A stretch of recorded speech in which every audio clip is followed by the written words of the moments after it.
熟成させた生ガニ、ユッケと動く手長ダコ、丸ごとの鶏と濃厚スープ、家庭料理の水豚、炭火焼きスペアリブのバーベキュー。地球の国全部行く。2024年韓国ソウルに3日間行ってきました。やっぱり韓国料理はうまい。日本ではなかなか食べることができない激うま韓国グルメ6選をお伝えします。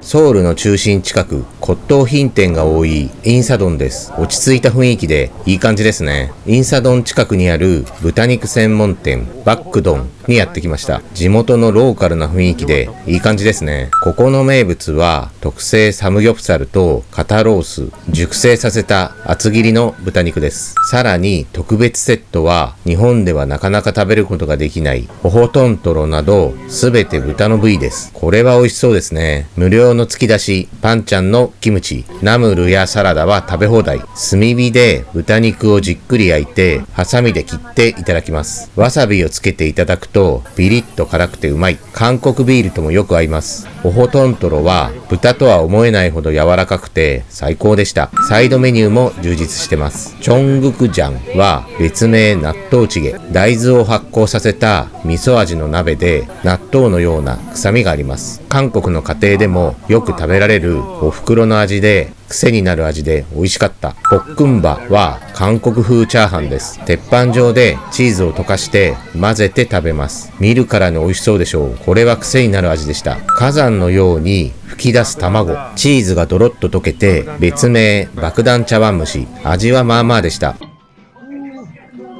締めの冷麺は細麺で麺が超長くてびっくり。ハサミで麺を切って食べました。コシがある韓国冷麺は最高の味。2杯もいただきました。辛くて冷たいビビン麺はそば粉にじゃがいも、トウモロコシなどのでんぷんを加えて作られたハムフン冷麺にコチュジャンや唐辛子を使ったソースを混ぜ混ぜしていただきます。もちもち感のある麺とコチュジャン、キュウリや韓国海苔の組み合わせが絶品です。豚肉専門の焼肉最高でした。トンデムンシジャンの裏通りにやってきました。観光客は皆無。ローカルの人しか来ない通りです。ここに地元に大人気、豚バラのスペアリブの店があります。ラフな雰囲気の店内、いい感じですね。まずはパンちゃん、突き出しです。キムチ、もやしスープ、サンチュは食べ放題です。ビールを飲みながら待つと、名物のスペアリブが登場です。大量のスペアリブ、うまそうですね。このスペアリブ、店の外でスタッフが炭火で焼いてくれます。これは見るからにうまそうですね。甘いタレで漬け込んだスペアリブ、最高でした。いやー、また来たいですね。うまかった。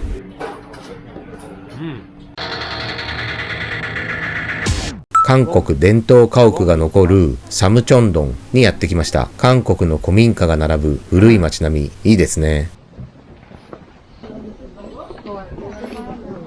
ここに連日大行列の韓国家庭料理の店があります。この日は大晦日なのでそれほど並ばずに入ることができました。店内に入るとびっくり。2017年からほぼ毎年ミシュランガイドに掲載されています。広い店内は満員です。店のメニューはこんな感じで、水豚、チヂミなど種類は少ないので全種類オーダーしました。さすが韓国。キムチは食べ放題。白菜キムチと大根の葉のキムチ、ヨルムキムチの2種類があります。大根の葉っぱのキムチは日本では馴染みがないですが、食べてみると歯ごたえがあってうまい。マッコリではなくトンドンジュという酒が名物のようです。マッコリに似た味で微炭酸で味わい深く後味があって、私はマッコリよりこのトンドンジュの方が好きですね。かなり美味しくて壺でおかわりしました。まずは店名にもなっている名物の水豚、スジェビです。日本の水豚は団子状ですが、韓国の水豚は小麦粉の生地を適当な大きさに手で切り分けるそうです。薄く平べったい水豚はワンタンに近い感じ、もちもち感があり、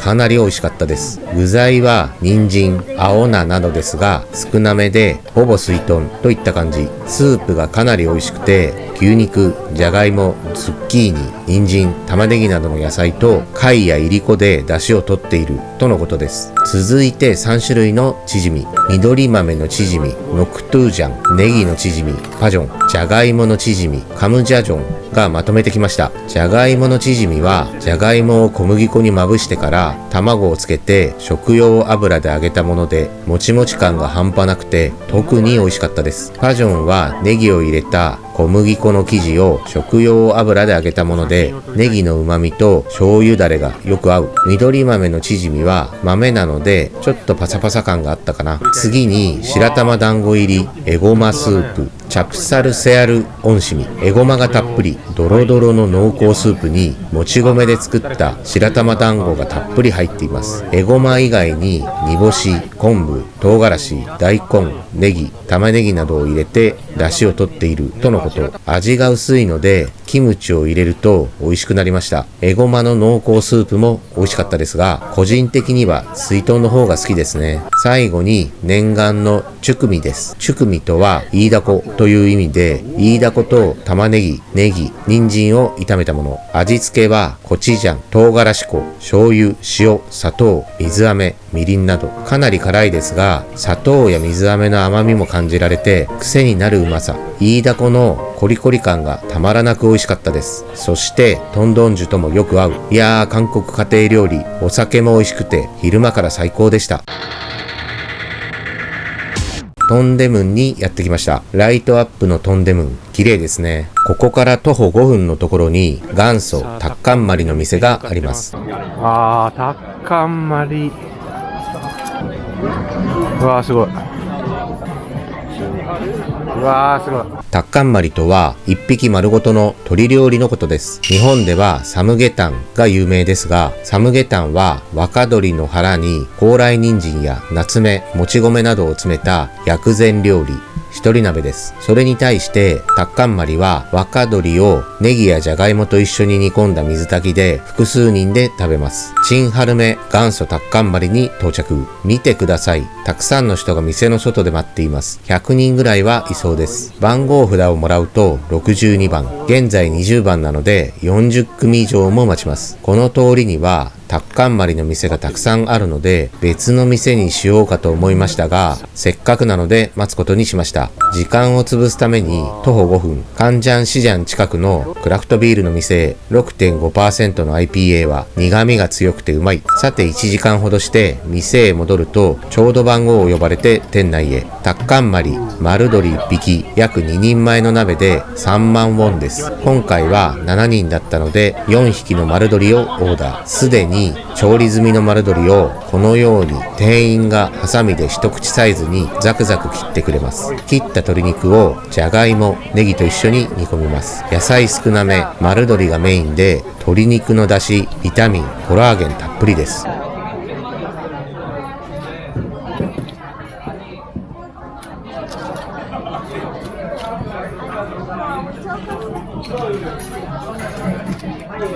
食べてみると肉がホロホロしていて柔らかく、出汁が染みていて激うまです。スープは鶏肉の旨味、出汁がたっぷり出ていて優しい味、何杯でも飲める美味しさです。スープを飲みながら20個以上は鶏肉を食べました。めちゃうまです。じゃがいももうまい。時間が経つにつれ鶏肉の出汁、旨味がさらに濃厚になり、スープがどんどん美味しくなってきました。味も濃くなっていき、濃厚な鶏出汁スープ、幸せの味です。ここにトッポギのような餅を投入。これが柔らかくてスープとよく合う。うどんも美味しかったですが、トッポギの方がより美味しかったです。これは日本では食べられない料理ですね。激うまのタッカンマリ、ソウルに来たらぜひ。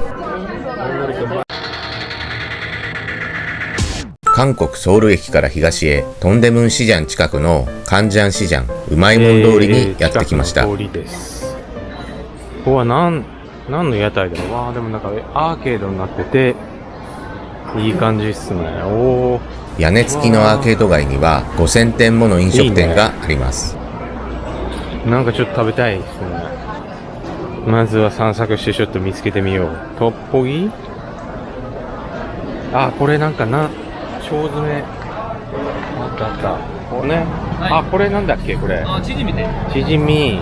両側には飲食店、中央には屋台風の店舗で料理を見ながら指差しで注文できます。シジャンの途中にあるこの細い通りは通称ユッケ通り。ユッケ専門店が軒を連ねます。どの店も美味しそうですが、ミシュラン推薦のこの店にしました。ブチョンユッケ本店、かなりの行列です。2017年から今年2024年まで毎年ミシュランビブグルマン選出、ユッケに生タコを合わせた元祖の店だそうです。閉店ギリギリの9時過ぎに入店。ユッケと手長ダコの担々イをオーダー。35,000ウォン、円安なので約4,000円です。無料で大根スープ、ニンニク、青唐辛子、味噌、ごま油、海苔がつきます。この大根スープがうまい。おかわり自由だそうです。マッコリを飲みながら待っていると、念願のユッケとタコの担々イが到着。閲覧注意。衝撃的映像です。切られた無数のタコの足がうにょうにょと動いています。人によっては気持ち悪く感じるかもしれません。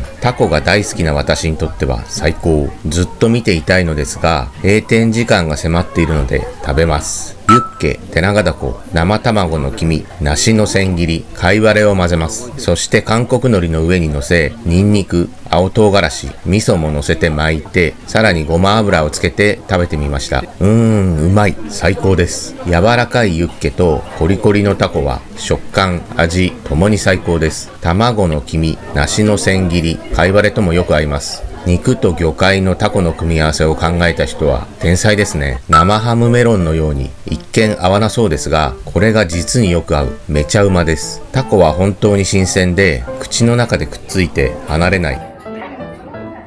皿にも吸盤がくっついて離れない。タコの執念すごいっす。1位の前におまけ。ナンデムンシジャンにやってきました。食材系の市場エリアは美味しそうな食べ物ばかりでワクワクします。白菜キムチと牡蠣のキムチをお土産に買いました。多くの人が何か食べてます。何の店でしょうか。ここはおでんの店ですね。韓国は屋台のおでんが美味しいんです。1本1500ウォン、170円ぐらいです。熱々のおでんのだしスープは無料でもらえます。この出汁がうまい。おかわりも無料でできます。おでんは日本にはなさそうなこちらの練り物にしました。プリプリでうまい。そして出汁スープが進む韓国おでん最高です。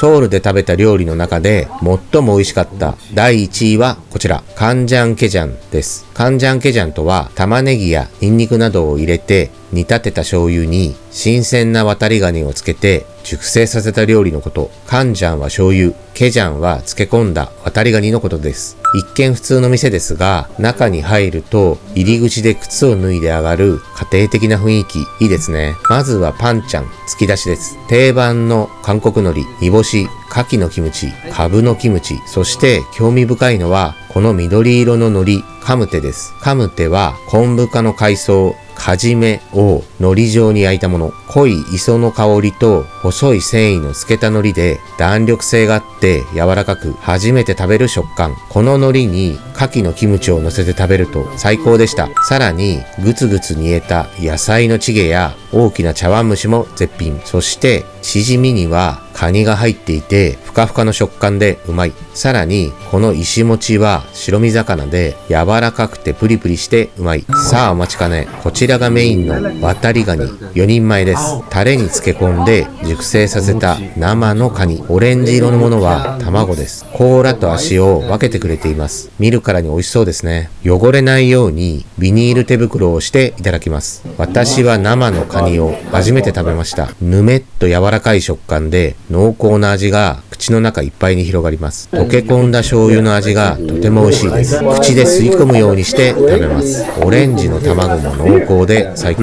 これはうまい。日本人の皆さんに一度は食べてほしい料理です。甲羅の中にはカニ味噌が。ここに赤飯を入れて混ぜて海苔の上に乗せて食べると絶品。これは本当にうまい。最高ですね。最後にさっぱりしたお粥をいただき大満足。日本ではなかなか食べることができないカンジャンケジャン。韓国に来たらぜひ食べてみてください。いやー、20年ぶりの韓国訪問。冬のソウルは非常に寒かったですが見どころ満載で食べ物はどれも美味しくて最高でした。東京から2時間のフライトで行けるソウル。美味しいものを食べに行ってみてはいかがでしょうか。以上、ご視聴ありがとうございました。気持ちいい。